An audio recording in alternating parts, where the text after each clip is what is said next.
My very dearest, beloved, divine friends and family is continuing this Sunday evening. If my operator will use all three in one or separate them one for another day, but there's several others, important one that has to be done tomorrow. Having like about 4 or 5 articles that were published involving me, some unfortunate, ashamedly, wrongfully negative things about me, without reading or studying the facts, moved by prejudice and emotionality. But I need to just humbly correct it, and I must compliment. I must salute Glenn Lall. Mr. Glenn Lall, I salute you, sir. A blow kiss to your beautiful heart and to your family for all of the wonderful things you have been doing.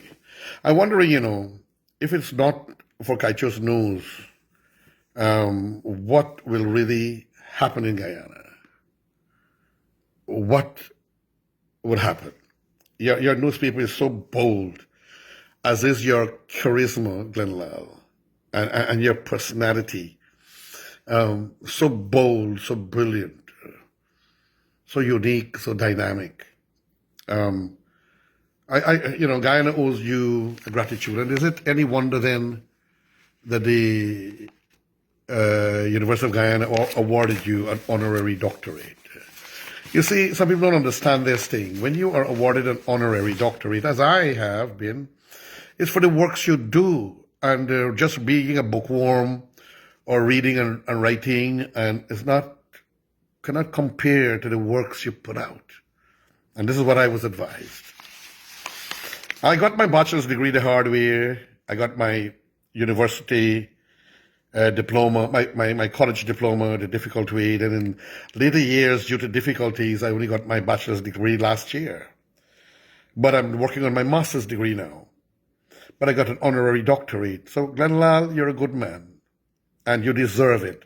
And those who are trying to tease you or mock you, you must not worry with them. I use my doctorate because it was earned by dint of sacrifice, by dint of brilliance and tact and good work in service to humanity. For me, in your case, for humanity through your newspaper, for democracy, for true peace in Guyana, for exposing corruption and deceit in high places. You are a good man.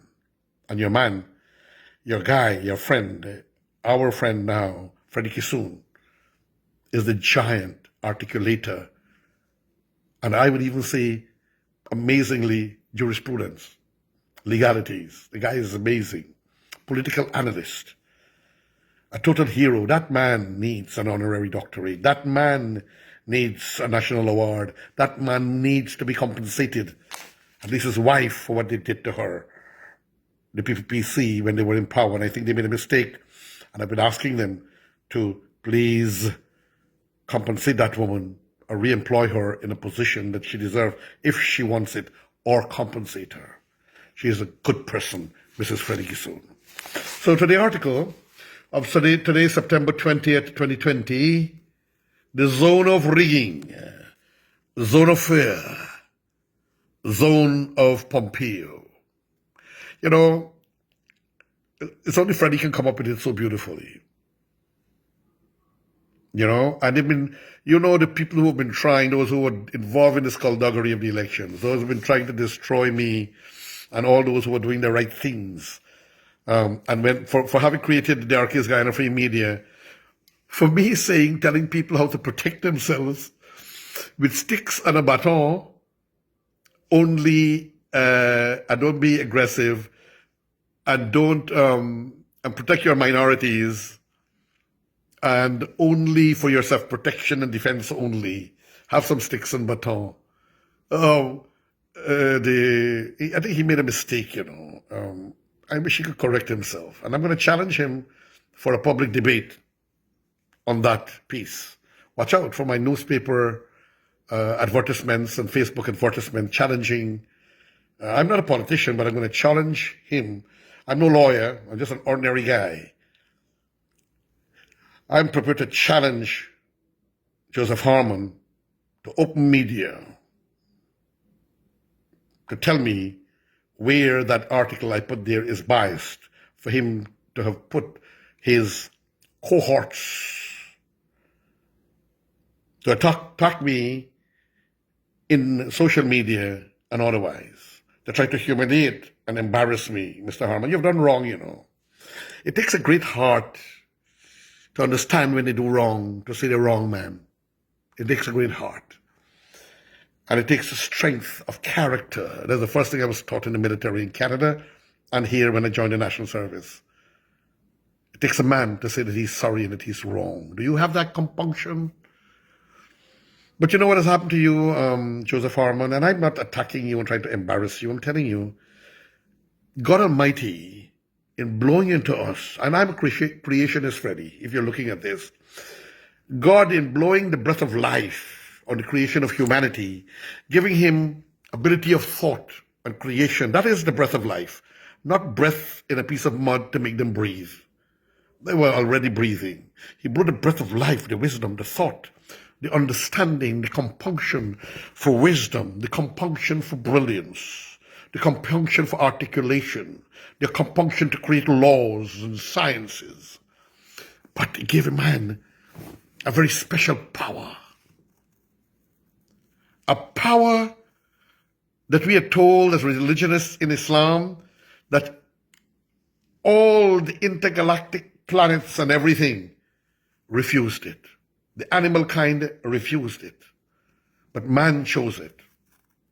And that is the power of thought creation enmeshed in free will. The power of the thought of free will is the compunction of a divine attribute of God that he put into us. But because it is so powerful, Mr. Joseph Harmon, and your man don't listen to advice. I told you to read the book, How to Win Friends and Influence People, How to Be a Better You. But I'm telling you here, I still consider you an acquaintance. I'm friend and love to everyone, Freddie, and Mr. Harmon, and brothers and sisters, and friends and families around the world. Remember, this is in the raw. RK's Guyana Free Media, and I'm your host, Haji Dr. Roshan Khan. For a better Guyana, a better you, a better me, a Guyana of love and harmony and goodwill and peace and joy and success for all. The power of thought is so great that God did not leave us alone. He put something in us that whenever we are going to do excesses, it will remind us, it will knock us, it will touch us, it will make us feel strange. That is why the polygraph of the lie detector can pick you up when you lie, because it is called the human conscience. And the human conscience pricks and tells you when you are wrong. You know you're doing something wrong. You know you're telling a lie. You know you're going to steal. You know you're going to hurt. Something happens to you. You sweat a little bit more. Your heart palpitates a bit more. Your eye tweaks. And like I said, you perspire. Your endocrine orchestra, the system of endocrinology in the body, produce hormones through the endocrine orchestra that God put into us for our survival as humans, to break down food, water, drink into feces, and from which we extract our body, the nutrients, to feed our brains and our blood and our kidney and the liver and whatever, and also the thoughts. The thoughts travel in our blood as well and become enmeshed in it and become part of the system of reproduction that produce children. So if you have evil thoughts, you produce evil children. If you eat evil food or things gathered by theft, you affect your children, so you suffer. And the Bible tells us, I quote the Bible too, even though I'm a Muslim, up to the 6th, to the 7th, to the 3rd generation.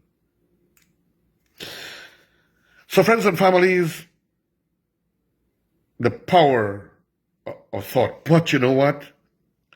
It never dies. You can't kill the conscience that warns us because of the power God gave us. He gave us that barometer, like the temperature gauge or the barometer needle that moves and warns you when your engine is getting hot or the temperature is unbearable.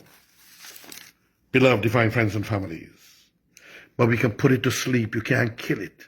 So by not listening to it, it goes to sleep. And I wonder if this is what is happening to Mr. Harmon. It seems the conscience has touched James Bond. Reality, James Anthony Bond has touched him. It seems that conscience has touched Walter Lawrence. It seems that the conscience has touched them. It was not dead, it awoke. Mr. Harmon, I'm talking to you as a Guyanese man, as a man who is in communication with you, as a man who you try to hurt in so many ways. They had to come back to haunt you, and that is why all that is happening to you and your party. But I don't wish you bad. I'm asking you to try to think and speak to your heart so your conscience can be pricked and aroused, that you can become a true worker of goodness and love and harmony for this country and for our peoples. And don't try to decimate it or hurt the innocent. You've lost the power. You're still trying to do it in the background, like what you did with some of my colleagues in the commission that I sit. You're working in the background to hurt people's life and businesses, but it will hurt you more. Remember our age. How long more do we have with this life that we have in our body, that we forgot? We have to visit the grave. And this goes to everybody, especially me, as a reminder for sabr, the Arabic, for patience. Friends and families, you're truly Haji Dr. Rushan Khan will close now on this as part one in this episode, as I do now the reading by Freddie Kissoon.